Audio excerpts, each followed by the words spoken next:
3 листопада. Is November 3rd. Ukraine Media Center confirmed continues its operation. My name is Svetlana Shaparenko, and now we will be talking about the current situation in the south of Ukraine. Joining us online is Natalia, Humeniuk, head of the United Coordinating Press Center of the Security and Defense Forces of the south of Ukraine. Good afternoon, Ms. Natalia. Glory to Ukraine, glory to the heroes. Ms. Natalia, what is the situation within the last day? What are the consequences of the latest enemy strike?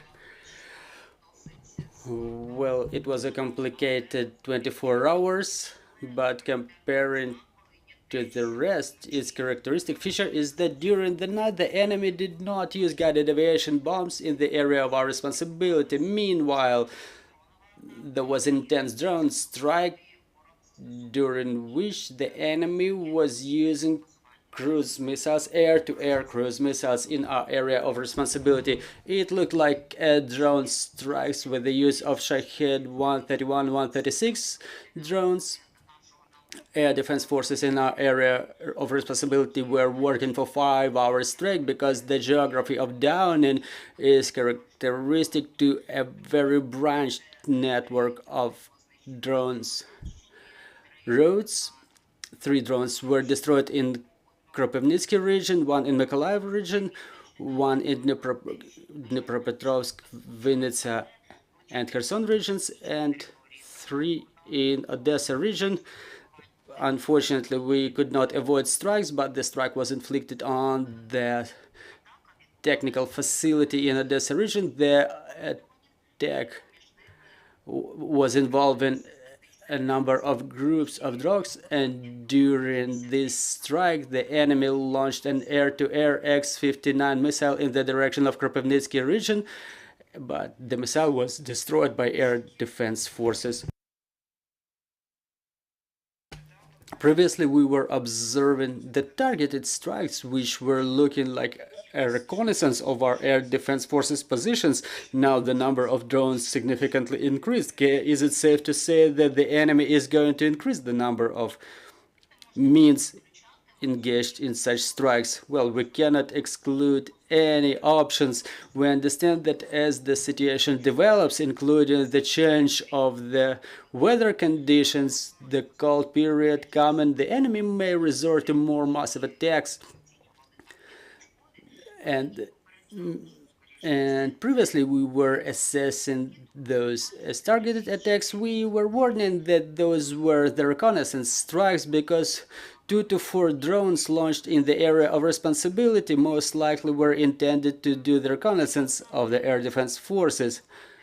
But if we analyze the situation in full, before the night strike, the enemy used supersonic Onyx missiles launched from the temporarily occupied territory of Crimea using the Bastion rocket system. They lost their battle capability, but they were targeting the Odessa region as well, with the focus on the area along the shoreline. We understand it's a counter-ship missile, so it makes no sense using them on the ground targets.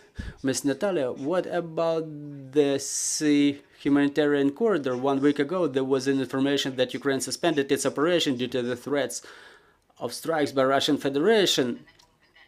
Well, such information was injected from incompetent sources. We were trying to debunk it.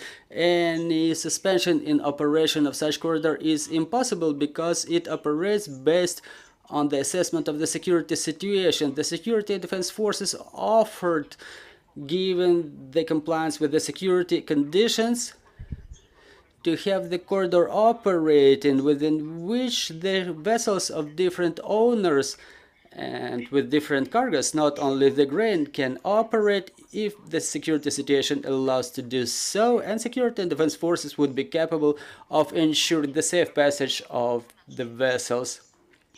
More than 60 vessels have already used this corridor. They've transported an incredible amount of cargo, which was reported by the Ministry of Infrastructure, and we continue ensuring the security component. But yes, the enemy continues exercising pressure. They continue to intensify the operations of the tactical aviation to impede the operation of the corridor, but their efforts are so far of a demonstrative nature. We are capable of coping with them, and regardless of the facts of the enemy dropping unidentified explosive devices into the water to discriminate, to discredit, and disrupt the operation of such corridor. Still, the security and defense forces ensure its safe operations, and the vessel owners trust to the security and defense forces. So, what is the pace of the operation of the ships? Are more ships coming in or leaving the ports? Well, the operations are equalized. It's the equal number of vessels both entering and leaving the ports. It depends on the security conditions, weather conditions, and general economic situation. When the cargo is ready, when the vessels are ready, and the vessel owners are ready.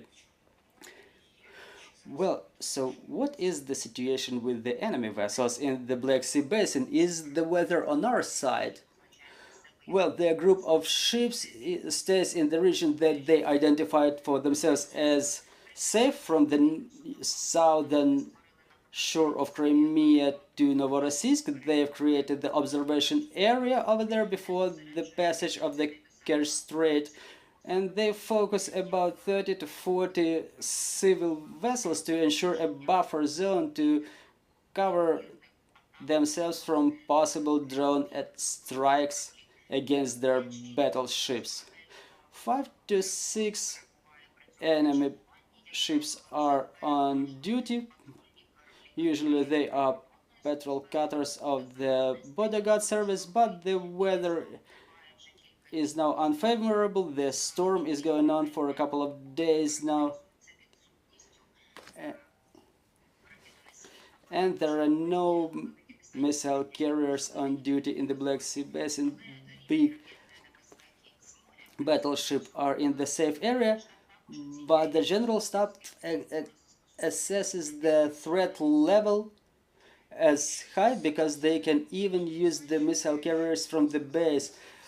So about the situation in Kherson region, can we say something about the success of the security and defense forces in that area, and what is the situation of there in general? Our main success is the destruction of enemy potential, minus 18 large caliber artillery systems, minus 2 MLRS systems, minus 2 tanks, minus 1 APC, and 14 automobiles, minus 2 ships, and minus 32 occupiers is a good result within the last 24 hours. We continue destroying their capacity using counter battery and other methods of work, and we urge everybody to hear us and to comply with the regime of information silence in order not to do harm to the civilians who end up in the occupied areas, because the enemy has their revenge on them, and also they try to imitate the stuff of the security and defense forces using the attacks against the West Bank. I want to give the floor to the journalists so they ask their questions. Ms. Natalia, good afternoon. Nadia Shenkarenko, Ukrinform. Recently, in his article in Economist, Valery Zaluzhny stated that it's impossible to win this war using obsolete methods. So my question is as follows: what are the types of weapons required by the security and defense forces in your area of responsibility to gain advantage and in future to win the war? Thank you for your question. Very good one. Given the specifics of the front line that goes along the river of Dnipro and specifics of our area of responsibility, we're talking about the need in long-range, high-precision weapons, because the enemy is hiding behind our civil population, and we shouldn't do any harm to them. We try to only strike the enemy positions, so the more we have of those long-range, high-precision weapons, the more efficient is our job. And the main goal of ours is currently the guided aviation bombs it makes no sense destroying them. We should rather destroy those who launch them. So counter-rocket artillery, so long-range counter-rocket artillery is the main thing we need. Thank you very much, Ms. Natalia. I'm reminding you we were discussing the current situation in the south of Ukraine. Joining us online was Natalia Humeniuk, the head of the United Coordinating Press Center of the Security and Defense Forces of the south of Ukraine. Ukraine Media Center will continue its operation on Monday. We're putting together the schedule for the next weeks.